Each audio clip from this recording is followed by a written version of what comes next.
Alright, welcome neighbors to Miracle Farm 1927 Homestead. And we're in the shop today, and this is a wheel off of a Alice Chamber CA, and it had a hole rust through it right around the valve stem. That was that had the tube full of calcium, and so anyway, it rusted out and it poked a hole in the tube, and that's never a good thing. So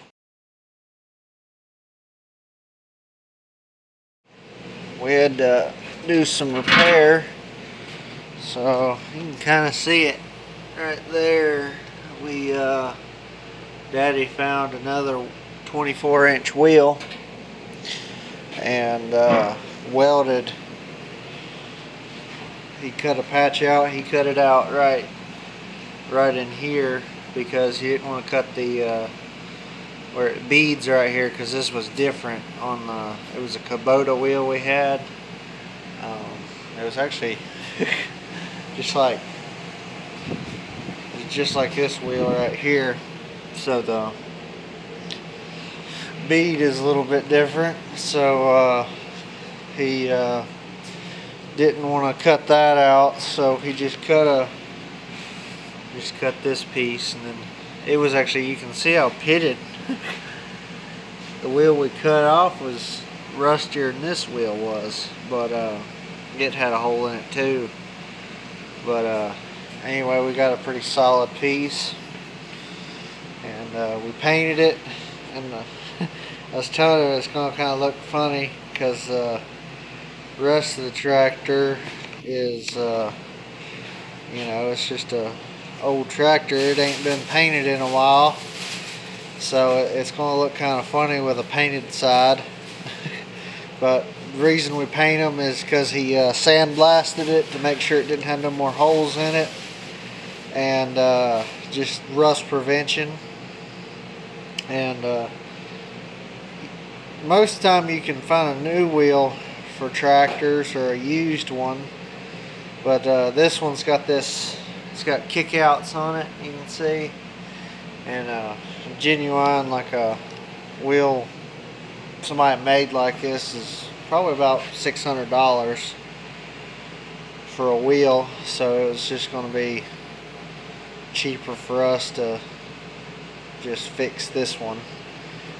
If you could have found if it was just like a regular wheel, it would probably have been cheaper just to buy a wheel than have us do it. But since this was a special wheel, he kind of needed it.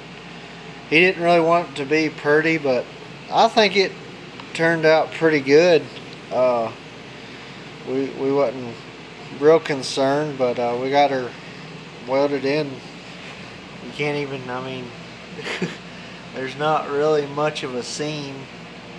Usually we just lay some pieces of metal on top and weld them, but we wanted this to look a little bit nicer than that, so we got the guy pretty well fixed up. So today we gotta put the tire back on, and I don't know where my tube went, but anyway, what we like to do,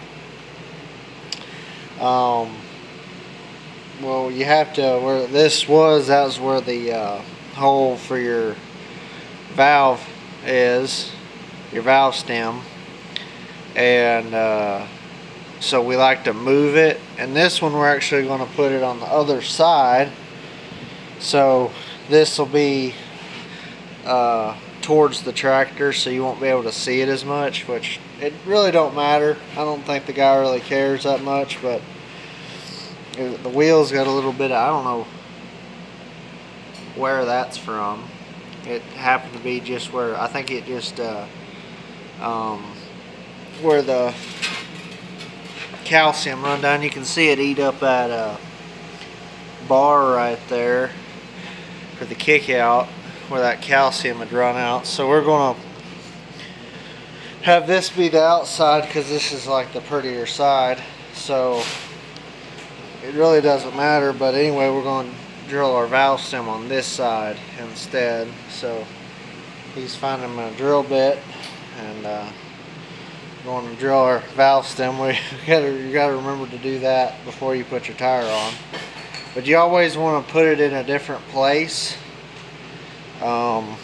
Usually we like to put it in a different place because this is just going to be thinner around here where it had rusted. That's going to be a little bit thinner, so you want to find a good thick patch.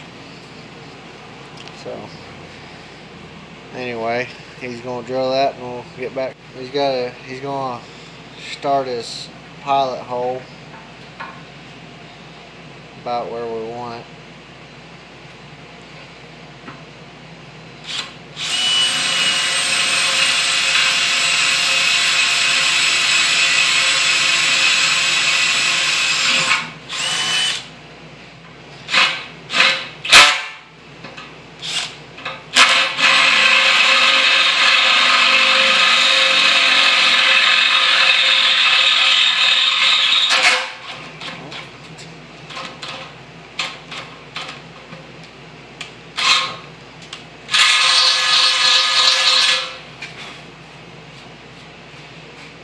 Metal chips kind of stick to the paint. Ouch. Oh. Got stuck to my finger. He got stuck in his finger. Alright, so that's about where we put our hole for our valve stem. That'll be good enough, just somewhere to put. That's what was left. And it's just, that was where the valve stem was sticking through. It wasn't near, didn't look like it was that big of a hole until we started messing with it, and it got pretty big. Anyway, he cut out that whole area right there and then just welded them in a patch. But yeah, that's, that old calcium's pretty mean stuff. It's amazing it didn't eat up the rest of the wheel. Just test fitting our valve stem.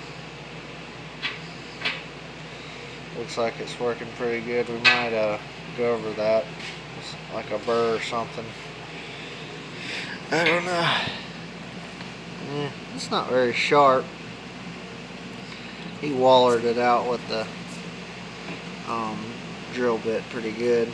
You got to make sure there's no burrs or nothing. That's awful having a cut inner tube, because you cannot patch a cut. Usually, if we have one that's got a rough hole, we'll cut an old inner tube and wrap around your valve stem. Like if you have something you don't really want to take the whole wheel off and it doesn't have a real bad rusty place, usually you just put another inner tube. That usually works, but this one was a little bit past that.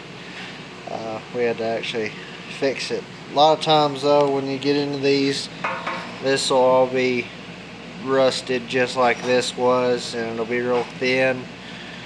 This is a really nice wheel, besides that one place. So that calcium ate it up.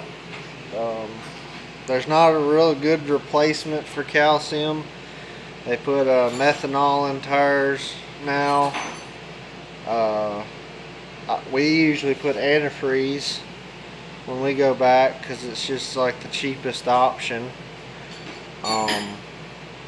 But usually when we put tires back, it's such a hassle. We don't even put water back in them because it'll cause more trouble than it's worth.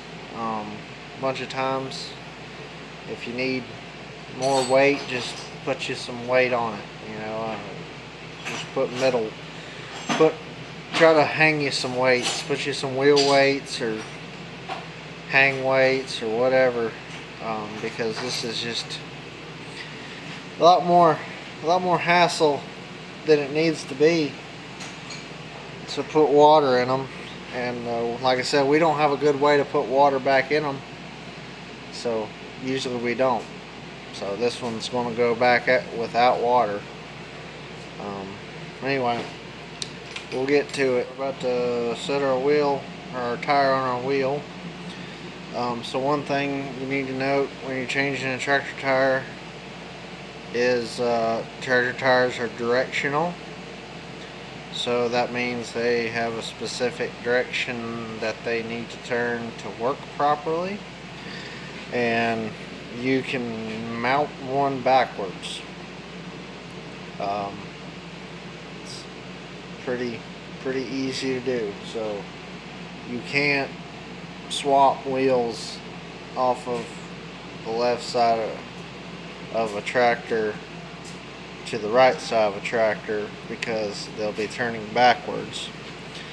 And so anyway, that's one thing to note. Another thing we're going to note is when we put a tire on a wheel is we use lots of soap.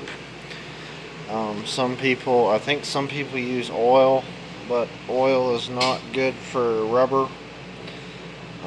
It'll eat up rubber pretty bad.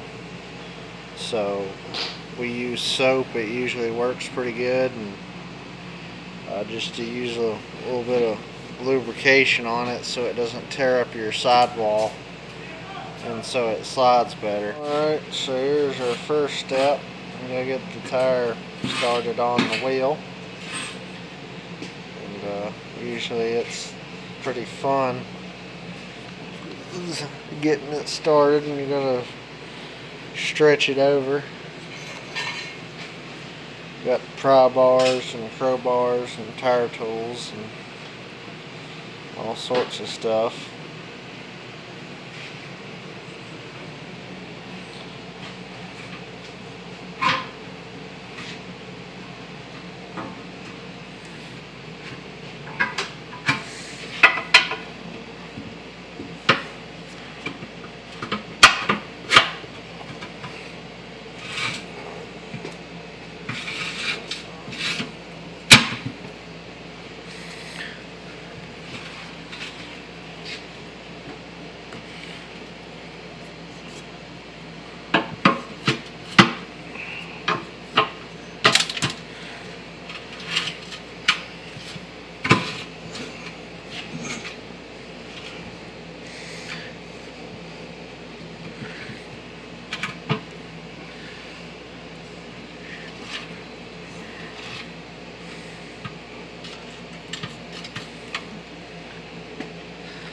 Need to get another crowbar. This one that's stuck.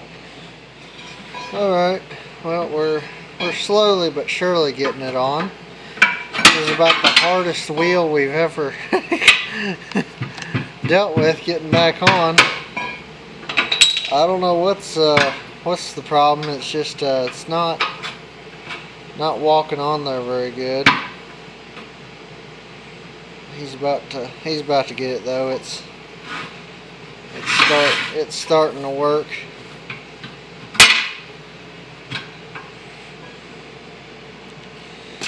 Just getting little bites for the screwdrivers. The only thing that seems to started working. Let's see if I can. Oh, can't quite get in there with the tire tool. Yeah, we're just going to have to keep. Thing is tight on there. There you got the last of it. There it went.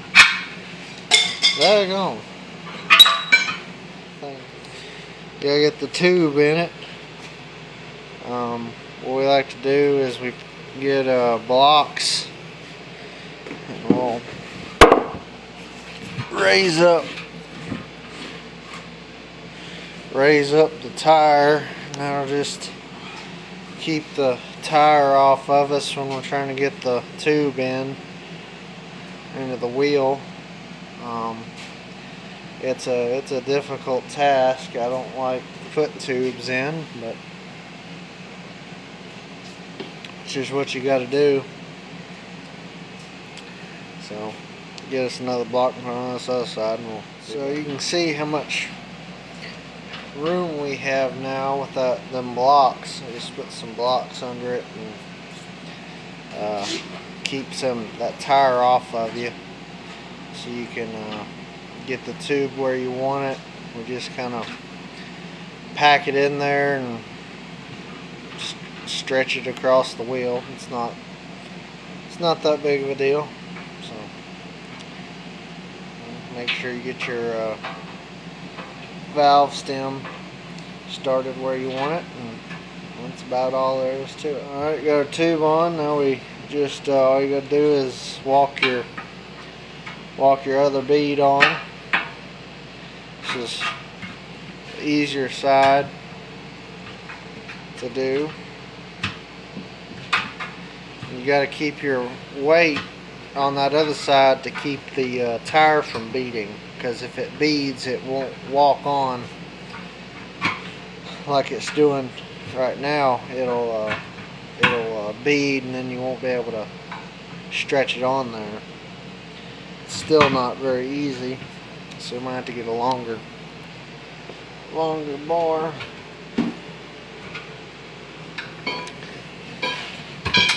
But anyway, you just keep walking her on, and you keep it from beading on the other side. It's pretty important.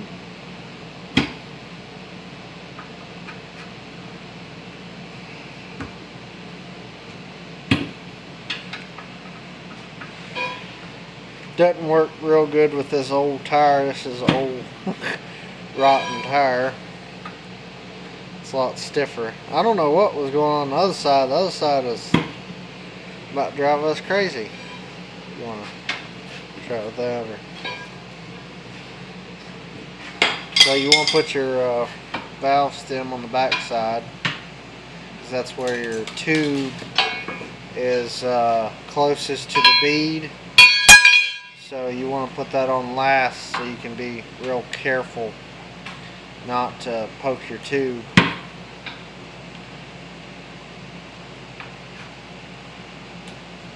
On the other side, it's just kind of fell in. But this side, it's pretty close.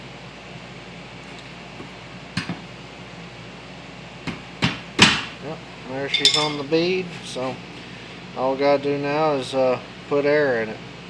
Alright, now we got our tire on. We gotta get our center back in it. And it's a kind of difficult thing to do. So we have to hold this. Yeah. Anyway, you gotta get these things in there. They sit on these tracks, and so anyway, he's gonna. These are cams, and you put them on there, and if you'll watch that cam, you'll see it come up and gets taller right there. Yeah. And that's what tightens it on the rail. This one here was froze up where calcium got on. I had to heat it and beat it, and finally got it. You see how free it's working out. Put some anti-seize on it.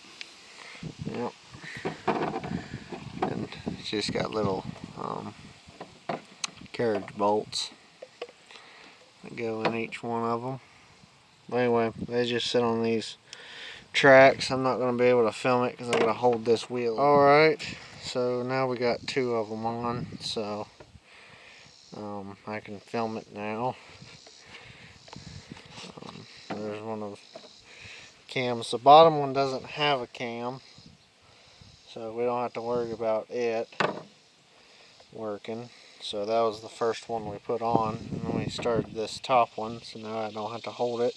New plan, we're had to take the bottom one loose so we can get all of them in there, because it's not working how we wanted it to. So you just got to get the bolts stuck in there, not really tighten or anything. She wasn't tightened before, just one stuck in there so it have plenty of room to move. So I'm having to hold this, so I can't film very much. I got them all on there. We just had to get them three started like I showed you, and then we had to spin it back. We're going to show you when we get done how this thing spins out. It's just a neat wheel. So we'll get all these tightened up and then we'll show you how that works. Alright, so these are the wheels we put in, and so you can see what they do. Showed you the little cams here showing you, and they go on them tracks so you can spin it there.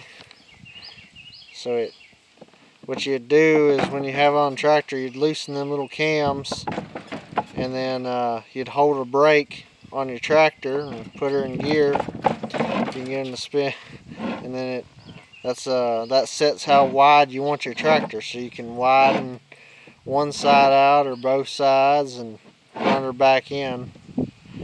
And it's pretty neat. They call it spinouts. That's what they spin and run out a little bit, but we'll run them all the way in because that's the way the other side is. And anyway, it's a neat little thing, but they're kind of difficult to put on. We've got to replace a stud because the carriage bolt head had broke off sometime or another. So anyway, that's all we got to do is replace that, and then I'll run her in and tighten down them little cams and put her back on the tractor.